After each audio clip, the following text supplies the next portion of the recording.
Parkway on Long Island.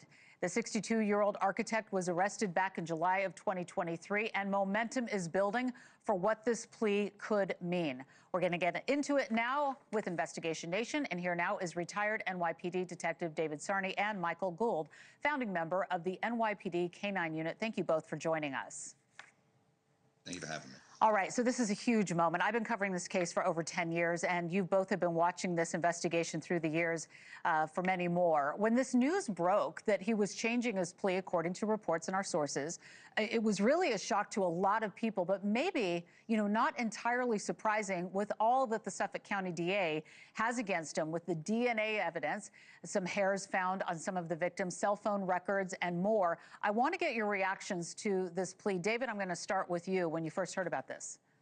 Well, the circumstantial evidence is absolutely damning, and that's the thing that's been one of the things that got to this level. And realize, and I always say this, the work of the detectives back in the 90s made it possible for this to happen, to get to the level of getting an arrest and possibly this plea, this change of plea. So that's the thing that I'm very happy about, because of what the work was put into it, and what detectives did before matters now, because the technology wasn't there back then. The technology became available, and that's why you have what you have right now. So it could be the end of a chapter in Long Island for this type, this serial killer case. It lasted 20 plus years, 30 plus years you're talking about, and this is what we're hoping for. If we get the plea, and this is the benefit of a plea, it allows something. If there's a plea arrangement would happen with the prosecutor and the defense attorney. You're getting something, because a trial, and we see trials all the time, no trial is a slam dunk anymore. Right. And also, Michael, I wanted to ask you what your thoughts were when you heard this was happening, because I've been talking to you and texting with you through the years about this case. Was it a shock to you? No, Laura, not at all. As David pointed out, the evidence, the forensic evidence in this case was overwhelming. His attorney did the best he can to suppress things, but I think the reality is coming to a light regarding Rex. So it didn't surprise me. It's probably the only move that he could have made, I think. I mean, going to trial, I'm assuming there'll be some kind of sentencing agreement in this case. But no, this doesn't surprise me at all. I don't think, I'm very familiar with this area of Long Island. I patrolled it for many years with a police canine. And to me, it's like finding a needle in a haystack out there. So unfortunately, I think as years go by, if other bodies are out there, we just don't know where they are. This Ocean Parkway was built in 1934, and its proximity to the city makes it the perfect dumping ground for criminal activity. So, yeah, I'm happy that he's copping this plea, which I think will go through. And as you know, as you can see, a cadaver dog, a Suffolk County Police cadaver dog, is actually what cracked this case, because there's no other technology that could discover invisible human buried bodies, other than a dog. Right. And as we were looking at that map, there are other victims that were out there. There's another person that has been arrested and taken into custody for a victim known as Peaches and her baby. And many people thought that Rex Heuermann was possibly connected to those two, the bookends of the victims that we're looking at on the map. But he's not. It's somebody entirely different. It's the father of that baby, Andrew Dykes, who is accused in their murders. So that's a completely separate thing. But to your point, Michael, about other victims being found, it's incredible to think that somebody else used this area as a disposal site. I want to get back to the plea and the legality of what we're going to see here this week, because it's important to note, David, I'll send this to you. It's from what we have heard, not a plea deal, it's a change of plea, which means really anything could happen between now and Wednesday.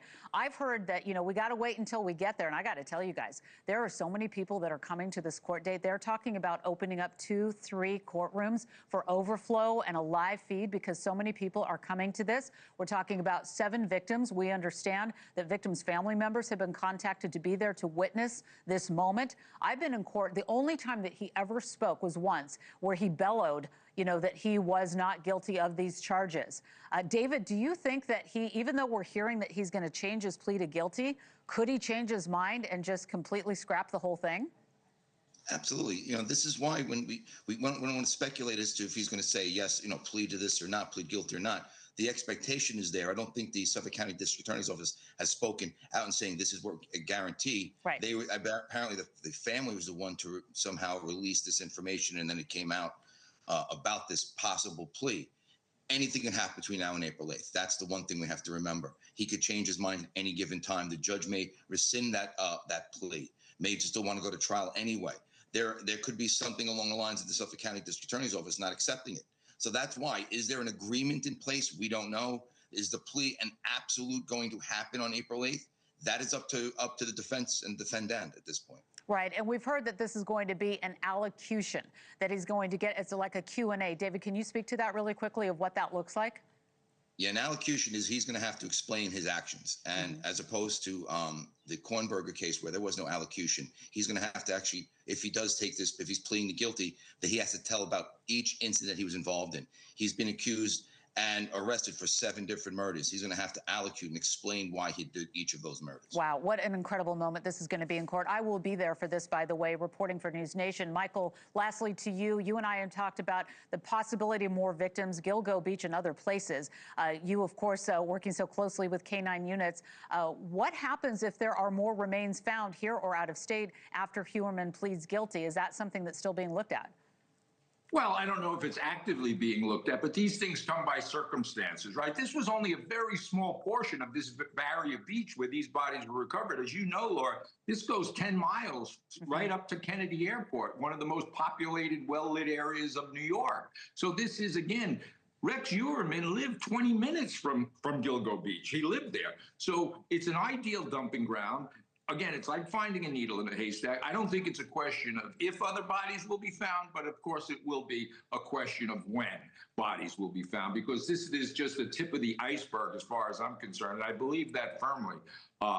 So it's a matter of time. But this is, again, for the organized crime. Right. This has been a dumping ground forever out there. It's just a matter of finding the victims or the bodies. All right, everybody. This Wednesday, Rex Heuermann in court expected to plead guilty. Again, it's not been confirmed by the DA. We're waiting to see what happens. I'll be there reporting, and we'll be talking to you guys again. Thank you so much. Retired NYPD Detective David Sarney and Michael Gould, founding member of the NYPD K-9 unit. Really appreciate your time on Investigation Nation. Thank you much, and stay safe. Thank you. And authorities are issuing evacuation orders.